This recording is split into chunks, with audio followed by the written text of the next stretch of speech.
in Judaism, and that shows up in his work on behalf of the temple. So if we move on, I mentioned the importance of people, and Rabbi Lennox really brings an interesting perspective to our efforts.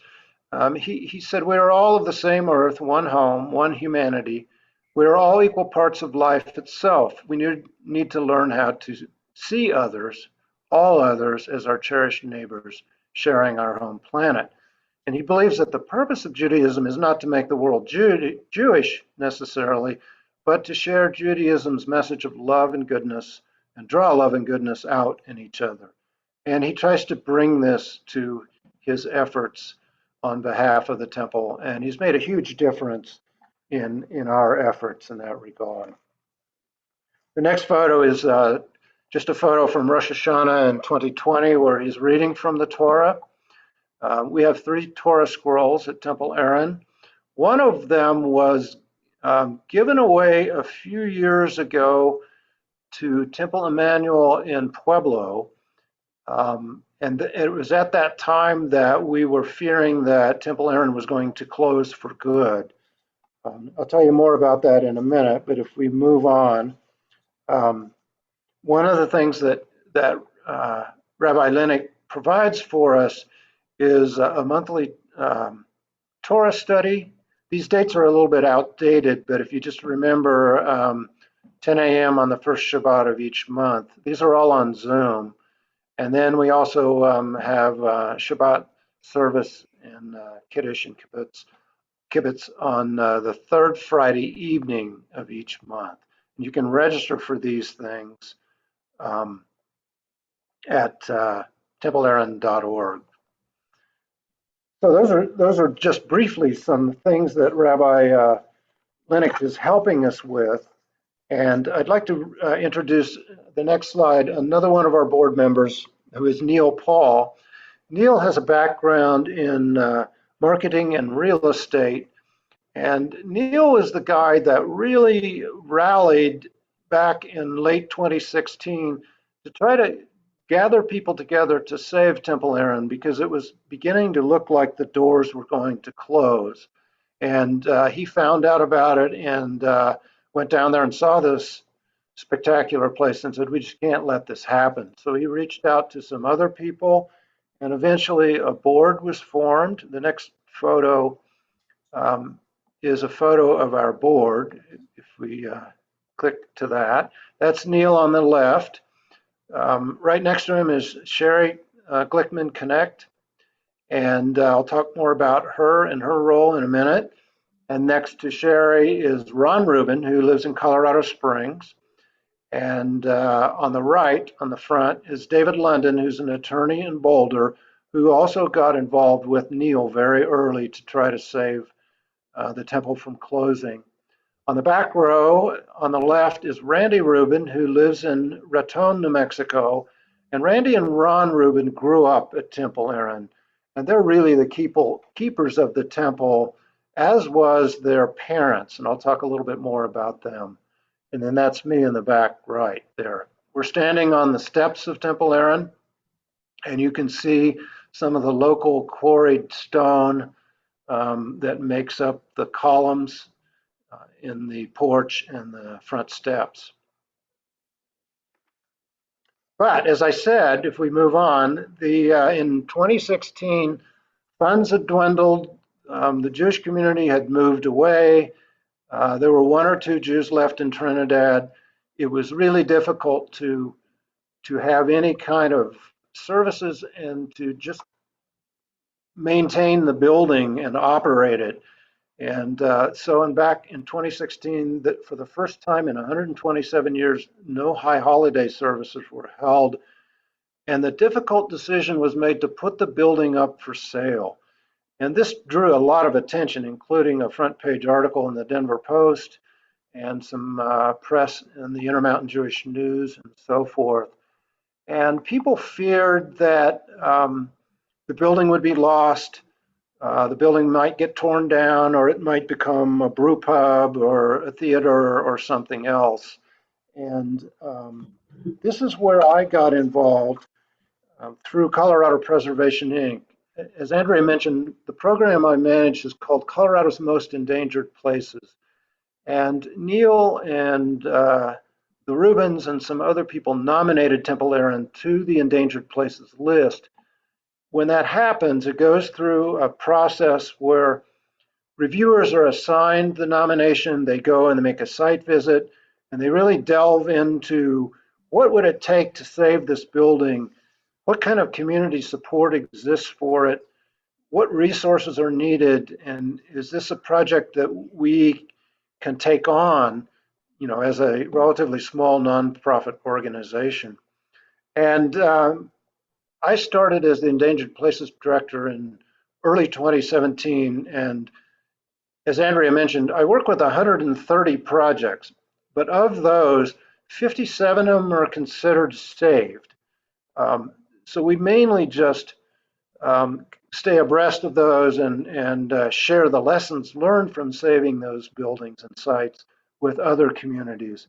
But then there's another 47 sites, including Temple Aaron, that are what we call in progress, which means there's some active work and some momentum on behalf of those sites. And then there are 25 that are considered on alert, meaning we're still really, really worried about them. And for one reason or another, they've stalled. And then there's only 7 sites that we have lost in 25 years of the program. So we have a pretty good track record in working with communities, but we have to make a very careful, deliberative decision about what projects to get involved in, because historic preservation is a long-term proposition. It's not about fixing up and flipping buildings. It's not about preserving just the homes of the rich and famous and the people that we know about from history, but it's about trying to preserve a representative sampling of the things about Colorado's communities that are unique and that tell the story of how we came here and how we developed as a community. Trinidad certainly has a really unique story, and I'll talk more about that and how it relates to the Jewish community. But the good news is the building was taken off the market. A group of people came together, starting with the board, and we decided early on that we wanted the building to remain in Jewish hands, and if possible, to remain as a synagogue. And so that's the goal. If we go to the next slide, this is just a map to show you where Trinidad is in relation to Colorado and New Mexico and the western half of the United States. Dana Crawford is one of the people that has been involved in helping us preserve Temple Aaron. She's very involved in projects in Trinidad, in a Pueblo, and if you don't know Dana, she is sort of the doyen of the National Historic Preservation Movement, and was the woman who showed by preserving Larimer Square that old buildings still had value in the marketplace. And of course, she worked in Lower Downtown. Today, the hotel at the Union Station is named after her. And we're really blessed to have people like Dana, who is 89 years old and is still going strong and working every day on these projects. I saw her last Sunday. She came to the open house in Trinidad. She's formed an organization called Club 190.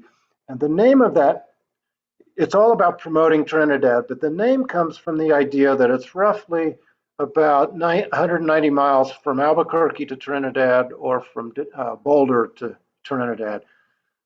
So what we're trying to do is grow a community around this spectacular building that sort of tracks along this spine, but it's open to broader people. And our programs have generated interest from people all over the country, and including some participants at some of these Zoom meetings from New York, Los Angeles, Jerusalem, and elsewhere. So that's where Trinidad is. And there's a couple more slides. here. The next one is just a beautiful interior shot of Temple Aaron and the sanctuary. Those are the original pews, and that's the wonderful thing about Trinidad is it's mostly intact historically. Very little about it has changed over time. And I'll talk more about the organ in a minute. If we go to the next slide, Trinidad has a Jewish section to its local cemetery, and many of the founding families are buried there in Trinidad. It's very well maintained and is an interesting place to visit. So this community in Trinidad goes back many, many years. It includes some really colorful characters. If we go to the next slide, there's a fellow you may have heard about. This is Dr. Stanley Biber. He's the famous sex reassignment surgeon that operated for decades in Trinidad, back when it was just about the only place in the country where you could have this kind of surgery done. And Dr. Biber was an active member of the congregation, and his son is actively engaged in what we're doing there today. This panel about him comes from a historic display in the Baca House in Trinidad, which is a History Colorado property. And then there's another slide coming next that shows the sanctuary lit up at night. And it contains many elements of a typical sanctuary with a beautiful bema and an ark. It's a little hard to see, but above the ark, on the left and right, are the Ten Commandments in Hebrew. And then there's a Magen David, or a Star of David, in the middle. It's really hard to see, but above and below, in the middle of the star, are a couple of eyelashes, which is really interesting. We think that this relates to the fact that many of the early members of Temple Aaron were Masons. And the Masonic organization, if you pull out a dollar bill, you'll notice there's an eye on the dollar bill that relates to the Masons. And in fact, the two chairs on either side of the bema there have not 6-pointed stars, but 5-pointed stars. And we think they came out of the old Masonic Lodge in Trinidad. But it's a beautiful sanctuary, and we hope to get it open to where people can come on a daily basis for tours. Now we have to do them sort of on a scheduled basis. But if we move forward, we'll take you right into the bowels of the synagogue. This is the old original boiler on the left, and kind of the rigged up 50, 60-year-old boiler on the right. And we recently launched a campaign called Turn Up the Heat to raise funds to replace the historic boiler so that we can have heat in the building and have year-round events. And that will be very important to ensuring some kind of a revenue stream, which is always important when you're talking about saving historic buildings. And I'm pleased to say that with the help of a lot of people and in response to a challenge grant from Larry Meisel, we raised the $50,000 we need to replace the boiler. And beginning in November, we're going to have that work scheduled, which includes having to pour a new concrete pad there at the base of the old boiler and taking all the old stuff out. If you go to the next slide, there's just a picture that shows some of the challenges we're working with water damage in the roof. And we will talk about that in a moment. If we go on now, I'll introduce Ron and Randy Rubin again. I mentioned that Ron on the right lives in Colorado Springs. He is a retired development professional that worked for Colorado College and also Penrose Hospital. Randy on the left is a real colorful character. The Rubins owned the Rubin's clothing store in downtown Raton, New Mexico. Their parents were merchants out of Albuquerque who had stores along Central Avenue in Albuquerque, which is kind of like Albuquerque's version of Colfax Avenue, along Route 66. And Randy is the president of the board and lives in Raton, and Ron is a board member. If we move on, let's jump back in time a little bit and provide a little bit of a timeline about how Jews came to Trinidad and why. And the why really gets to the fact that in 1825, the Santa Fe Trail opened, coming from the east, and the northern branch of the trail came across Kansas and southeastern Colorado and came to Trinidad where you turn south to go down towards Santa Fe. And then around 1870, the railroad arrived, but prior to that, as far as we know, the first Jews arrived in Trinidad. In 1872, Henry, Saul, and Sam Jaffa were prominent early Trinidad merchants. And the why about Trinidad gets back to both the Santa Fe Trail and the railroad and the coal mining industry and agriculture and ranching and the need to serve this community. And so this story of the westward migration of Jews as part of a merchant and professional class to serve these kind of communities is very much the story of Trinidad. And in 1876, Samuel Jaffa was elected the first mayor of Trinidad. In 1883, there were 24 members who founded Congregation Aaron. They named it after Aaron Jaffa, the father of the Jaffa brothers, who was a rabbi. And in 1888, they started a religious school. But by that time, there were more than around 100 Jews in Trinidad, and it became apparent that they needed a building. They needed a synagogue of their own. So in 1889, the building was dedicated. That jumps ahead a little bit. There were 46 men and their families in the congregation at the time. And the first Rosh Hashanah services were actually held in a storefront before the new temple was opened. So if you move forward, from 1889, the temple engaged Rabbi Leopold Freudenthal until about 1916. And his son endowed the congregation with a $250,000 gift, which was a lot of money back in 1943. And so this foundation lasted for about 75 years. Unfortunately, they were very generous, including to the outside community. They supported many causes in and around Trinidad, and some of these folks were very involved with the development of Trinidad State Junior College and active in the Colorado legislature and so forth. And so the money began to dissipate over the years, but the congregation was organized around this foundation legally until 2019, when we legally changed to a 501c3 called Temple Aaron of Trinidad, Colorado. So let's look at the building a little bit. Trying to keep track of time here. As I mentioned, the building is pretty much completely original, and it's always been maintained as a synagogue. There's a little better view there of the Star of David above the ark that shows the eyebrows.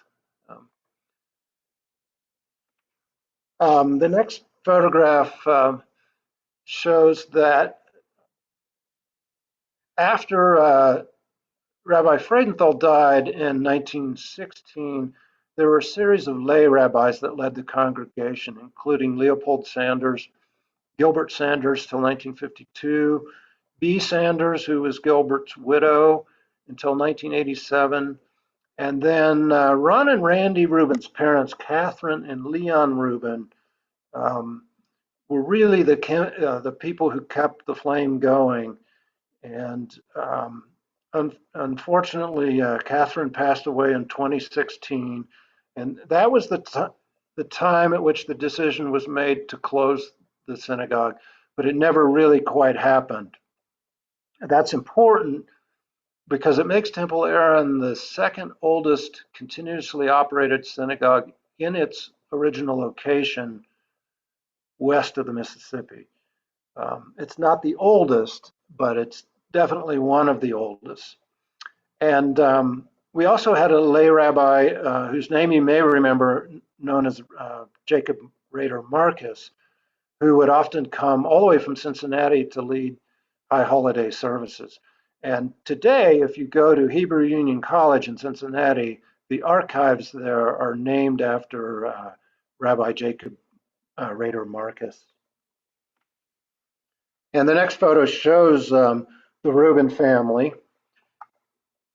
I think we jumped ahead one too many. If we could go back one slide, that would, there, maybe I missed a slide here from what I'm working from. But anyway, here's another element.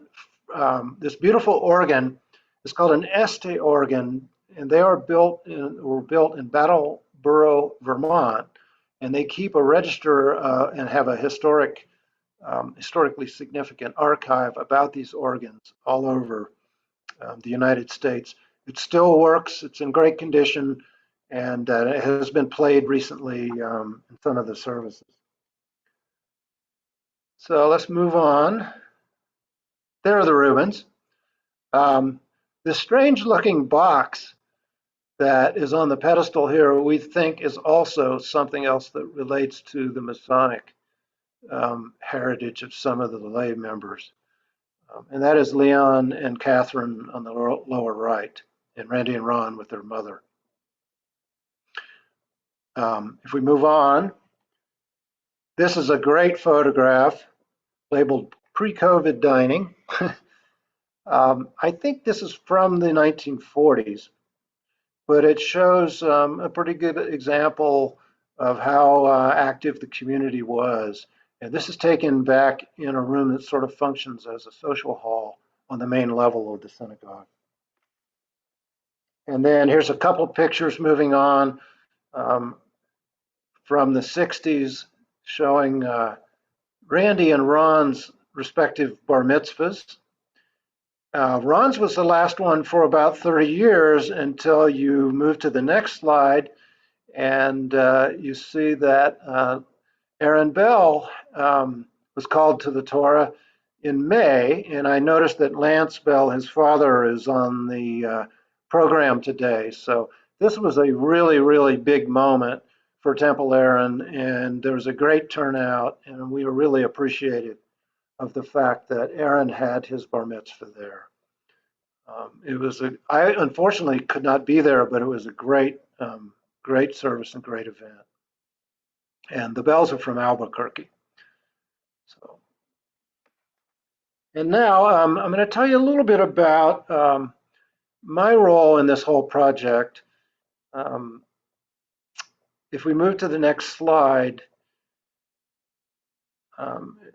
as I mentioned, this synagogue was placed on the Endangered Places list in 2017, and I work for CPI and also am a board member at Temple Aaron.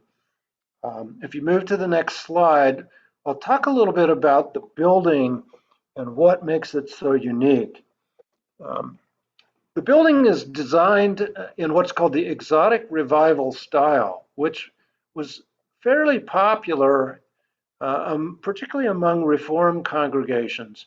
And I should say that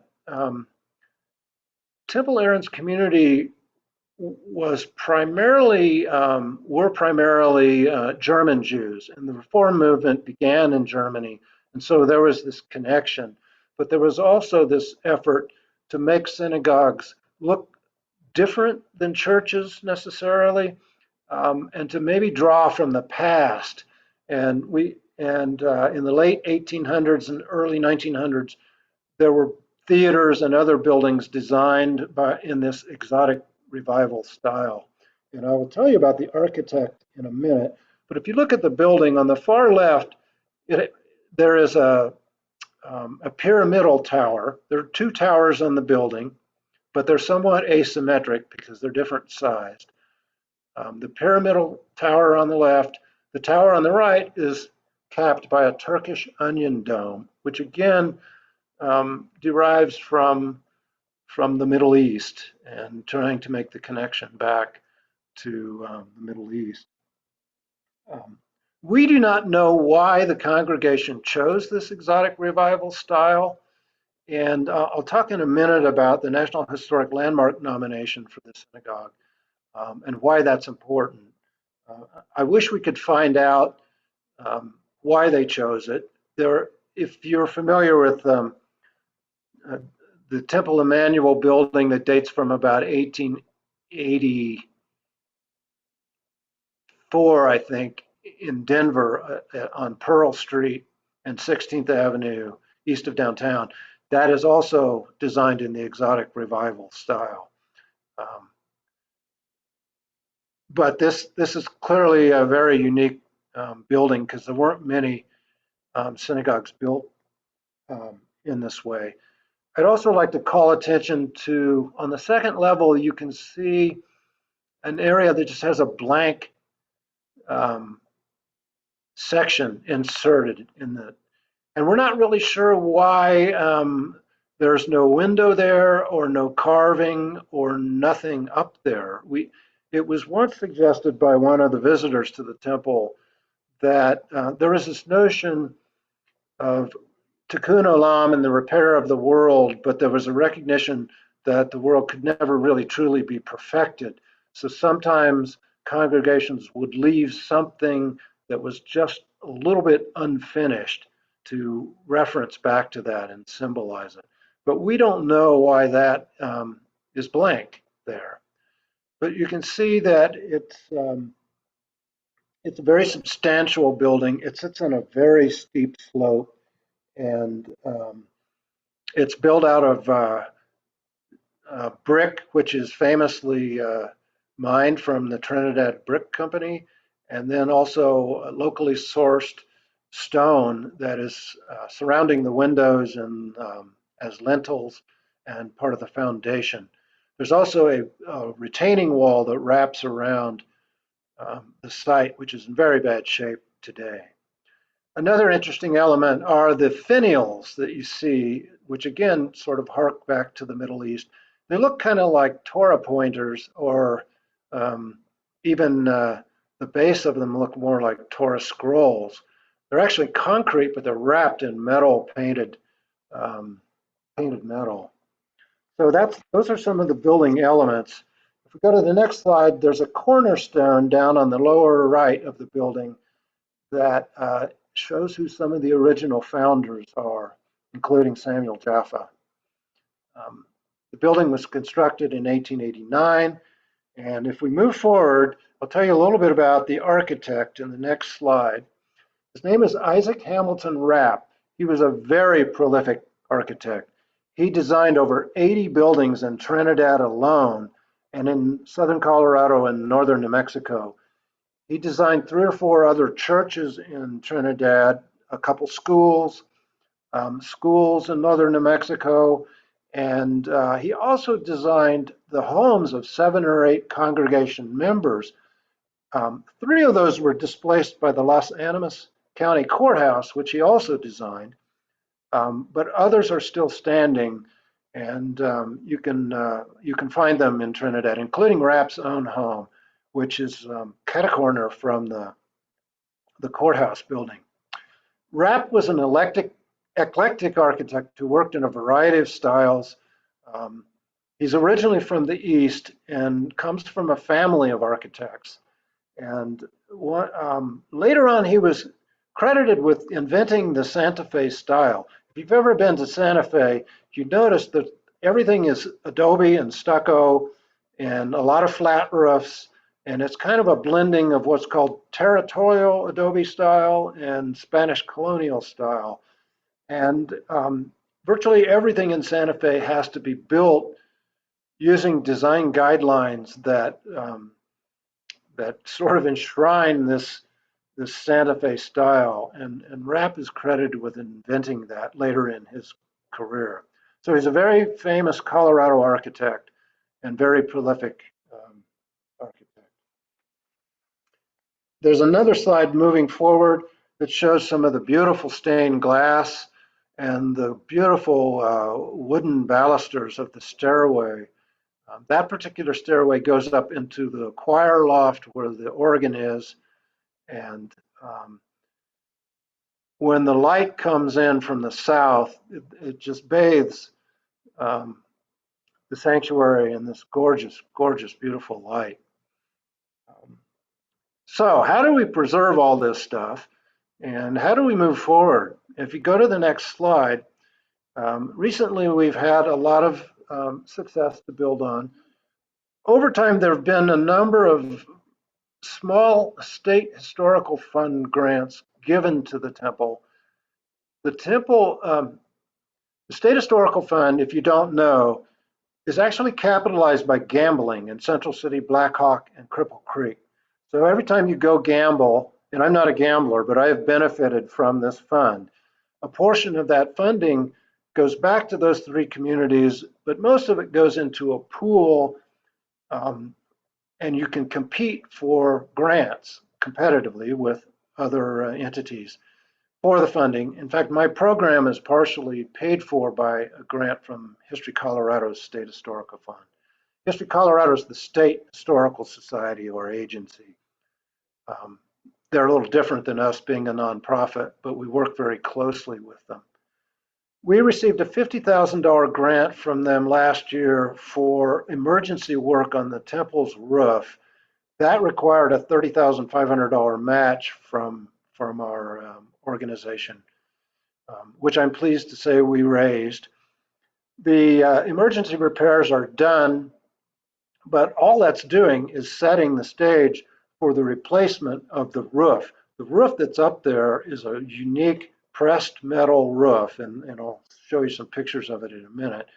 That's 130 years old, believe it or not. We have found a fabricator that can recreate that material, including the unique patterning associated with it, and but it's going to have to be replaced finally. Hopefully, it'll last for another 130 years. But another major project came in the form of a National Park Service grant to prepare a National Historic Landmark nomination, and for Temple Aaron. This is the highest level of historic designation that you can really achieve in the United States. It is sort of above and beyond the National Register of Historic Places. There's only about 123 National Historic Landmarks, and only 7 of them are synagogues, and only 1 of them is west of the Mississippi River. So we think we can make the case for the uniqueness of the architecture of this building and the importance of the story of and how it tells the story of the westward migration of Jews into the American Southwest. So we have finished a draft of that. It's gone out for peer review. The consultant, whose name is Rachel Leibovitz out of Syracuse, New York, will then incorporate all those comments, prepare a final nomination. That will go before the National Review Board of the National Park Service in Washington, D.C. in the spring of next year, and hopefully we will get National Historic Landmark status. If that happens, it opens the door to additional funding, including funding from a program called Save America's Treasures. We've also received some smaller grants, a safety and security grant from the Rose Community Foundation in Jewish Colorado. I heard you talking about those funds and their availability earlier. The city of Trinidad has been very supportive of us over time, as has been the Jewish Federation of New Mexico. And we do have security at our services for all the reasons now that everyone does. And the city of Trinidad and the county sheriff have been very, very helpful in that regard. So, a couple more pictures of the building. want to make sure I leave some time, so I'm going to have to move forward a little bit. These are um, measured drawings or renderings of the building and a close-up of the South Tower. Um, I believe in the chat, someone asked the question, was Isaac Hamilton Rapp Jewish? No, he was not. There's also an interesting story, though, from around that time when the local Presbyterian church that Rapp did design hired a new preacher, and he came to town. And when the dedication for Temple Aaron was to happen, they wanted to invite members of the congregation to the church for the installation of the new preacher, and he would not allow them to do that. He said he would not allow Jews into his church, and so they fired him on the spot. And ever since then, we've had a pretty close relationship with the local Presbyterian church. But no, Rapp was not Jewish. The next slide shows the recent drawings by the architect Belinda Zink. The photos are a little bit distorted because I took them with my cell phone from the sheet drawings. But this is a close-up of the onion dome. You can see in the picture on the right that it was dented. And then on the far right, there was actually a big hole there for quite a while. And we had a terrible pigeon problem that was developing. And we finally got that sealed up. But the dome will probably have to be taken down and reconstructed. The base of it is wooden and painted, and then the top part of it, including the skirt and then the pointed part of the dome, is metal, including these serrated edges that you see along the sides of the dome. So it's a very unique feature. The next shot is just a large photo that shows you kind of the prominence of the site and the complexity of the roof and the work that needs to be done, including the roof on the lower level above the porch, where there's significant water damage. The next slide shows 12 windows in 4 sets, and those were supposedly symbolic of the 12 tribes of Israel. Those are the colored glass windows. They are now temporarily protected by very old and faded plexiglass, and that's something else that we'll have to address. But there is a nice little lawn out there, and we've had some great events there. And then the next photo is one of the few historic photos of the synagogue that we have, that we think dates from around the turn of the century. And you notice how steep that hill is, headed to the south toward downtown. These are population estimates from the Jewish community. There are at least 3 Jews living in Trinidad now, including a couple young people who've moved back there. As word gets out, we think that the community will slowly grow. But as I mentioned earlier, really to keep this thing going, we need help from people in a regional way. And we need to kind of function as a sort of a virtual synagogue, but also one that has live events and activities.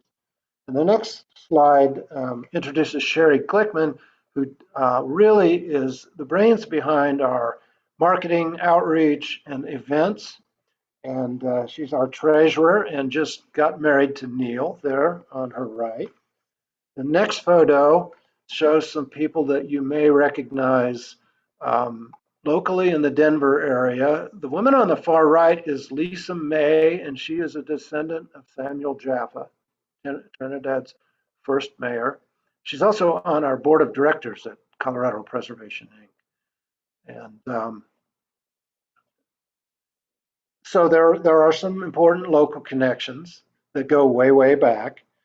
Some of our events are encapsulated in the next few slides. I'll go through them pretty quickly. On the left is Annie Aqua. You might recognize her as part of Hal Aqua and the Lost Tribe, and they performed at a Havdalah service, an event, the open house that we had that was very well attended, and was another one of the activities that Dana Crawford helped organize. That's Dana seated there on the right, who came to visit and is a great supporter of our effort. The next slide shows Passover Seder from 2018. This is in that room to the back. If you go into the synagogue, if you climb the stairs, there's a little vestibule area for congregating and some restrooms off to the left, and then the stairs go up to the right and left. But as you go into the main floor, there are two classrooms on either side because they had a Hebrew school in the early days. And then there's a kitchen, and behind that is this room you see depicted here and some of the participants at the Passover event. The next slide is a Denver event where we enlisted Phil Goodstein, who many of you have heard from before, who took a bus tour of abandoned synagogues around Denver. Unfortunately, too many of them are abandoned, but we hope that doesn't happen with Temple Aaron. They're very challenging to repurpose, but some have done that successfully. Like in the case of the Emmanuel Gallery on the Auraria campus, and some of the other buildings in Denver. The old BMH at 16th and Gaylord is a church, for example, as is the 1951 international style synagogue at Grape and 8th Avenue in East Denver.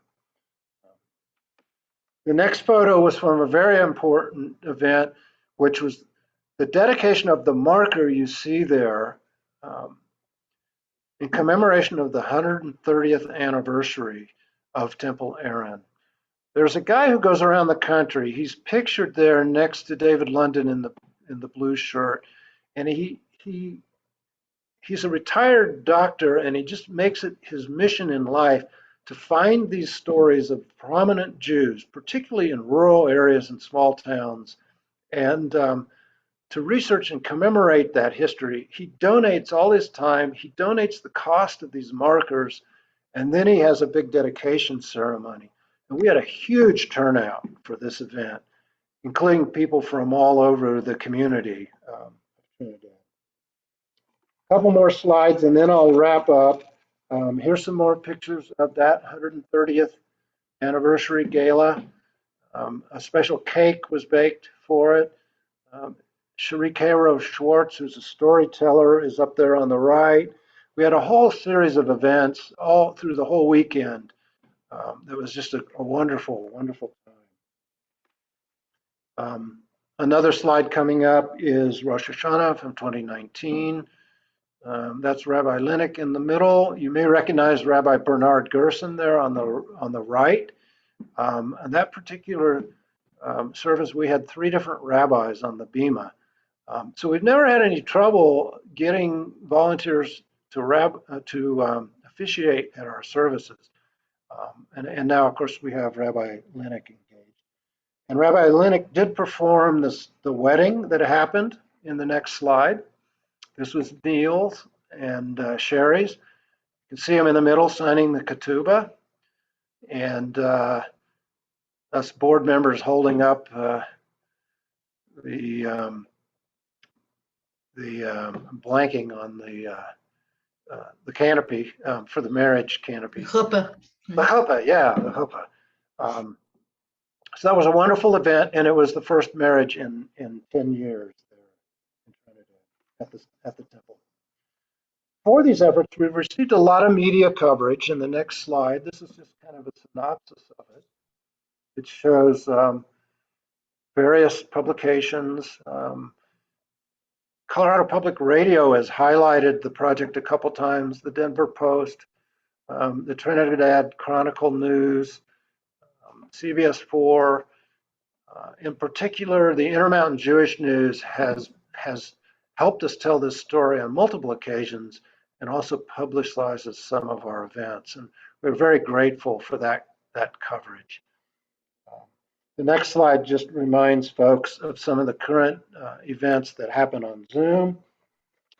And then the next slide after that is sort of a composite of different events and activities that have happened.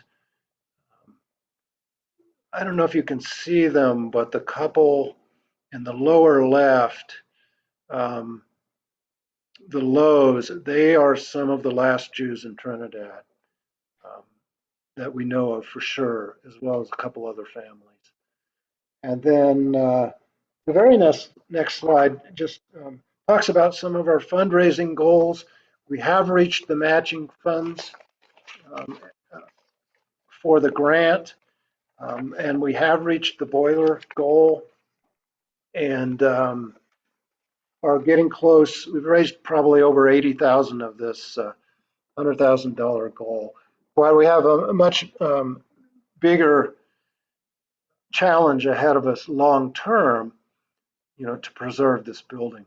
It's possible that the roof alone could cost as much as $500,000 to replace. And we also want to do the restoration of the stained glass windows and take some of the paneling down that's inside that's not historic and so forth. And with that, I guess I've kind of run overtime a little bit, and I'd be glad to try to answer some questions. And I didn't do a very good job of responding to the chat. So if anybody has any questions, just fire away and I'll see if I can answer them. There was a question about the crypto Jews in that area of the country. Do you have any information about how they related to Temple Aaron? Yeah, that history is really related to northern New Mexico and the period when Mexico was part of Spain and Jews fled to during the time of the Inquisition and ended up in places like New Spain and then filtered up into Mexico and northern New Mexico. And so there is a connection. Dr. Stanley Hordes, I think that's his name, has done a lot of research on the crypto-Jewish phenomenon. And a couple people have shown up at our events who believe that they are descendants of the crypto-Jews. The crypto-Jewish idea comes in with the idea that they hid their practices over many, many years because of the Inquisition. But some of these things lived on, and as they discovered that their family practiced them, they maybe learned more about their heritage or their possible connections with Jewish life and families. And so that magazine, Ha-Lapid, is the annual magazine by the Society of Crypto Jews, which does an annual conference about this subject every year, and featured a large article in that particular magazine about Temple Aaron. So there are some connections there. We don't know for sure what they are, really. Ronnie, this is Lance Bell. I want to say that was a fantastic presentation, and I want to salute you and all the others for championing the resurrection of this place. And it is a special place. And I just want to say I'm Aaron's uncle. I'm not his dad, but still, nonetheless, that was nice. You put a picture of him, and with his name being Aaron, and he was bar mitzvah there, it was awesome. And my one question is, I was thinking about the bathrooms. They're cool and quirky, functional. One of them is, but how are they? They'll never be ADA, nor will the building ever be ADA. But are you also going to keep the bathrooms looking historic, but also renovate those too? That's a great question. They're old. I don't know if I would call them historic. They're dreadful, actually. And we know we need to make them ADA compliant. And historic buildings do have to meet ADA requirements but there is some leeway in how that's carried out. And the same issue really exists with the kitchen. We know we need a more functional, modern kitchen and bathrooms that actually can serve people. And so we might eventually need an elevator if we need to move people up to the sanctuary on the second floor. That could be accommodated back on the southwest corner of the building where it would be less visible and could take people right up to the sanctuary. So yeah, those are great questions. But with regard to the bathroom and the kitchen, we don't really need to, we can accommodate new fixtures, and there are things you can buy that sort of replicate the historic fixtures, but it needs to function in a proper way that meets building code regulations. And unfortunately, you discovered that with the crowd of people that were there. The bathrooms are terrible. Yeah, well, thank you for explaining that. And that means it's more expensive, more money when you have to follow those guidelines. But once again, that was an excellent presentation. I'll be logging off shortly. I just wanted to comment and say great job. Thank you for joining us. Thank you, Lance. Appreciate it. Yeah. And in the interest of time, I just want to also thank you from the Leah chapter, certainly, and other chapters that have joined us today. Thank you very much, Kim, for that presentation. It would be interesting to understand more about if the population became more outward and embracing of the temple as a result of the migration of the crypto Jews up north along the Santa Fe Trail and whatnot. So I'm trying to think if it was Corinne Brown that had put me in touch with you in the first place. Yes. So we've had her present to us in the past. So it was a natural question, natural progression, but this was really very enlightening, and it's wonderful to see this kind of history in Colorado in this tiny little town. So I'm sure there's a lot more to dig into, but on behalf of our chapter, we want to thank you and offer a JNF certificate for a tree in your honor. Thank you. Appreciate the time you've given to us, and if anybody else had any other questions, we can send Kim's contact info to you. But I think that's what we have for now. Thank you for inviting me, and feel free to reach out if you have more questions. All right. Thank you. Okay. Thank you very much, Kim. And I think that concludes our meeting for today. Everybody's on mute.